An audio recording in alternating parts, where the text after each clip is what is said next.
আপনার সঙ্গে কি কখনো এমনটা হয়েছে যে আপনার কাছে বলার মতো অনেক কথা ছিল, আপনি অনেক কিছু বলতে চেয়েছিলেন, কিন্তু যখন সঠিক সময় এসেছিল তখন আপনি কথা বলতে পারেননি, অথবা আপনি তখন এমন কিছু বলে দিয়েছিলেন যে কথাটা আপনার বলা উচিত হয়নি, আর পরবর্তীতে সেই কথাটা নিয়ে আপনার অনেক আফসোস হয়েছে। আর যদি আপনার সঙ্গেও এমনটা কখনো না কখনো হয়েছে, তাহলে বিশ্বাস করুন আপনি একা নয়।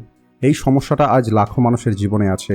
এখানে পার্থক্য হলো, কিছু মানুষ সময় থাকতেই কথা বলার টেকনিকটা শিখে নেয়, আর অন্য মানুষগুলো কেবল অন্যদের কথাই শুনতে থাকে। কিন্তু আজকের পরে আপনার সঙ্গে আর এমনটা হবে না। এর কারণ হলো, আজকের এই ভিডিওতে আমি আপনাদের কথা বলার এমন 7টি পদ্ধতি শেখাবো যা আপনার কথাকে সম্পূর্ণরূপে পরিবর্তন করে দেবে। আর আজকের পরে মানুষ আপনাকে আর হালকাভাবে নেবে না। তাই আজকের এই ভিডিওটিকে শেষ পর্যন্ত অবশ্যই দেখবেন, কারণ এই ভিডিওর মাঝে মাঝে আমি আপনাদের এমন কিছু কথা বলবো যে কথাগুলো যদি আপনি মিস করে দেন, তাহলে হয়তো আপনি কখনোই অন্য মানুষের উপরে নিজের প্রভাব ফেলতে পারবেন না। দেখুন, একটা কথা আপনাকে মনে রাখতে হবে, কথা বলার টেকনিকটা কোনো জাদুর থেকে কম কিছু নয়। আপনি কিভাবে কথা বলেন এটাই ঠিক করবে সামনের মানুষটা আপনাকে কতটা গুরুত্ব দেবে। এই পৃথিবীতে এমন অনেক মানুষ আছে যাদের কাছে জ্ঞান আছে, অভিজ্ঞতা আছে, কিন্তু তারপরেও তারা তাদের কথাকে সঠিকভাবে বলতে পারে না। আর এই কারণেই এদের ইমপ্রেশন খারাপ হয়ে যায়, আর পরবর্তীতে এই মানুষগুলোকে আফসোস করতে হয়।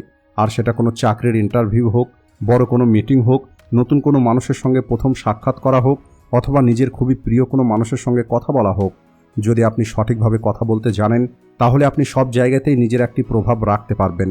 আপনাকে এটা অবশ্যই শিখতে হবে যে কখন, কোথায় আর কি কথা বলতে হবে, কারণ যে মানুষটা সঠিক জায়গায় সঠিক কথা বলা শিখে যাবে, ওই মানুষটা কঠিন পরিস্থিতিকেও নিজের পক্ষে করে নিতে পারবে। তো চলুন শুরু করা যাক। নাম্বার 1, নিজের কথার মূল্যকে বাড়িয়ে তুলুন। যদি আপনি চান মানুষ আপনার কথাকে হালকাভাবে নেবে না, তাহলে সবার প্রথমে নিজেকে মূল্য দেওয়া শুরু করুন। এই কথাটা শুনতে আপনাদের খুবই সাধারণ মনে হতে পারে, কিন্তু আসল চালাকি হলো এটাই। এই পৃথিবীর মানুষ আপনাকে তখনই সম্মান দেবে যখন আপনার কথার মূল্য থাকবে। যদি আপনি সব কথা ঘুরিয়ে বলেন, অন্যদের হ্যাঁতে হ্যাঁ বলেন, অথবা আপনি আপনার বলা কথা রাখতে না পারেন, তাহলে মানুষ কখনোই আপনাকে গুরুত্ব দেবে না। যে মানুষগুলো নিজেকে সম্মান করে না, ওই মানুষগুলোকে অন্য কেউ সম্মান করবে না। আর এই কারণেই আজকের পরে যখনই আপনি কোনো বিষয়ের উপরে কথা বলবেন, তখন আপনি আপনার কথার মধ্যে স্পষ্টতা এবং আত্মবিশ্বাস নিয়ে আসবেন। আপনার বয়স কম হতে পারে, আপনার অভিজ্ঞতা কম হতে পারে, কিন্তু যখন আপনি আপনার কথায় স্পষ্টতা এবং আত্মবিশ্বাসের সঙ্গে বলবেন, তখন সামনের মানুষটি দ্রুত বুঝে যাবে আপনি কোনো সাধারণ মানুষ নয়। আপনার কথা, আপনার আত্মবিশ্বাস, এই সব কিছু মিলেই ঠিক করে আপনার কথার কতটা গুরুত্ব দেওয়া হবে। আর কখনো যেন এমন মনে না হয় যে আপনি কেবলমাত্র বলার জন্যই কথা বলছেন। আপনার প্রতিটা শব্দ এমন হতে হবে যেটা সামনের জন শোনার পরে মনে হবে আপনি খুব ভালো করে জানেন আপনি কি বলছেন। মনে রাখবেন, অল্প বয়সেও নিজেকে পাওয়ারফুল এবং ম্যাচিওর দেখানো সম্ভব। কেবল আপনার কথার মধ্যে স্পষ্টতা এবং আত্মবিশ্বাস থাকতে হবে। কোনো মিটিং হোক অথবা বন্ধুদের সঙ্গে আড্ডা, আপনি আপনার স্ট্যান্ড ক্লিয়ার রাখুন। অন্য কারোর কথা শুনে অথবা অন্য কাউকে খুশি করার জন্য কখনোই নিজের স্ট্যান্ড পরিবর্তন করবেন না। নাম্বার 2, স্টিকি আইকে ব্যবহার করুন। চালাকির সঙ্গে কথা বলার অর্থ কেবলমাত্র শব্দ নয়, বরং এর সঙ্গে আপনার বডি ল্যাঙ্গুয়েজ যুক্ত থাকে। আর এখানে সবথেকে বেশি গুরুত্ব থাকে আপনার চোখের। একবার ভেবে দেখুন, আপনি কারোর সঙ্গে কথা বলছেন আর সামনের মানুষটা আপনার চোখের দিকে না তাকিয়ে কখনো মোবাইল দেখছে, কখনো উপরের দিকে তাকাচ্ছে, কখনো ঘড়ি দেখছে, তাহলে আপনার কেমন লাগবে? আপনার হয়তো মনে হবে সামনের মানুষটি আপনার কথাতে কোনো ইন্টারেস্ট নেই। আর এই ভুলটাই অনেক মানুষ করে থাকে। যদি আপনি কথা বলার সময় চোখের দিকে না তাকান, তাহলে আপনার কথার মূল্যটা অর্ধেক হয়ে যাবে। স্টিকি আইয়ের অর্থ হলো সামনের মানুষের চোখের দিকে ন্যাচারালি তাকানো। না এতটা বেশি তাকাবেন যে সামনের মানুষটার মনে হবে আপনি তাকে জাজ করছেন, আর না এতটা কম তাকাবেন যে সামনের মানুষটার মনে হবে আপনি নার্ভাস হয়ে আছেন। একটি ন্যাচারাল আই কন্ট্যাক্ট সামনের মানুষটাকে এটা অনুভব করায় যে আপনি তার কথা শুনছেন আর আপনি তাকে সম্মান করছেন। আর যদি কখনো আপনার চোখ সরাতেই হয়, তাহলে ওই মুভমেন্ট খুবই ধীরে হবে। আপনার চোখ আপনার আত্মবিশ্বাসকে প্রকাশ করে। যখন আপনি চোখে চোখ রেখে কথা বলেন, তখন সামনের মানুষটি আপনার কথার সঙ্গে সঙ্গে আপনার উদ্দেশ্যটাও বুঝতে পারে। তাই আজকের পরে যখনই আপনি কারোর সঙ্গে কথা বলবেন, সেটা আপনার বস হোক অথবা কোনো অপরিচিত মানুষ, আপনি আপনার চোখের সাহায্যেও সেই চালাকিটা দেখাবেন যেটা আপনি আপনার শব্দের দ্বারা দেখান। নাম্বার 3, সামনের মানুষের দুর্বলতাটা বোঝার চেষ্টা করুন। চালাকের সঙ্গে কথা বলার সবথেকে বড় রহস্যই হলো এটা যে আপনি কেবল সামনের মানুষের কথা শুনবেন না, বরং তার প্রতিটা কথাকে অনুভব করবেন। প্রতিটা মানুষ বাইরে থেকে নিজেকে যতই মজবুত ও কনফিডেন্ট দেখাক না কেন, ওই মানুষের ভিতরে কোনো না কোনো দুর্বলতা অথবা ভয় অবশ্যই থাকে। আর যে মানুষ ওই দুর্বলতা অথবা ভয়কে চিনতে পারে, ওই মানুষটাই হলো আসল চালাক খেলাড়ি। মেকিয়াভেলি বলেছিলেন, কোনো একটি মানুষকে জিততে হলে ওই মানুষের দুর্বলতাটা জানা দরকার। আর যদি আপনি এই সিদ্ধান্তটাকে বুঝতে পারেন, তাহলে আপনি যে কারোর মন জয় করতে পারবেন। যখন আপনি অন্য মানুষের কথা শুনবেন, তখন কেবল আপনি কথার উপরে মনোযোগ দেবেন না, বরং আপনি এটা দেখার চেষ্টা করুন ওই কথাটা কোন কষ্টের সঙ্গে বার হচ্ছে। উদাহরণ হিসাবে, যদি কেউ আপনাকে বারবার টাকা সম্পর্কে বলে, তাহলে এর অর্থ এটা নয় যে তার টাকার প্রয়োজন, বরং এর পিছনে ভবিষ্যতের অসুরক্ষা অথবা ভয় লুকিয়ে থাকতে পারে। যদি কেউ সবসময় নিজের প্রশংসা শুনতে চায়, তাহলে হতে পারে সে কখনো কারোর ভালোবাসা পায়নি। যদি আপনি কারোর দুর্বলতা জেনে নেওয়ার পরে কথা বলেন, তাহলে সে তখন আপনাকে পছন্দের মানুষ মনে করবে। কিন্তু মনে রাখবেন, কোনো একটি মানুষের দুর্বলতাটাকে বোঝা হলো চালাকি, আর সেটাকে নিজের স্বার্থে ব্যবহার করা উচিত নয়। নাম্বার 4, নিজের সত্যিটা গোপন করবেন না। বেশিরভাগ মানুষ চিন্তা করে, যদি তাকে প্রভাবশালী হতে হয়, তাহলে তাকে অন্য কোনো মানুষের মতো দেখতে হতে হবে, অথবা অন্য কোনো মানুষের মতো কথা বলতে হবে।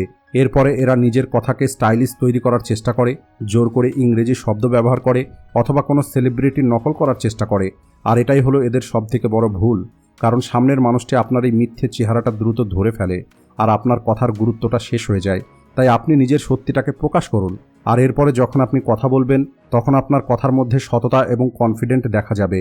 একবার ভেবে দেখুন, যদি বড় কোনো সেলিব্রিটি অন্য কোনো সেলিব্রিটির নকল করার চেষ্টা করে, তাহলে আপনার কি ওই সেলিব্রিটিকে আর ভালো লাগবে? কখনোই না, কারণ মানুষ কপিকে নয়, অরিজিনালকেই বেশি পছন্দ করে।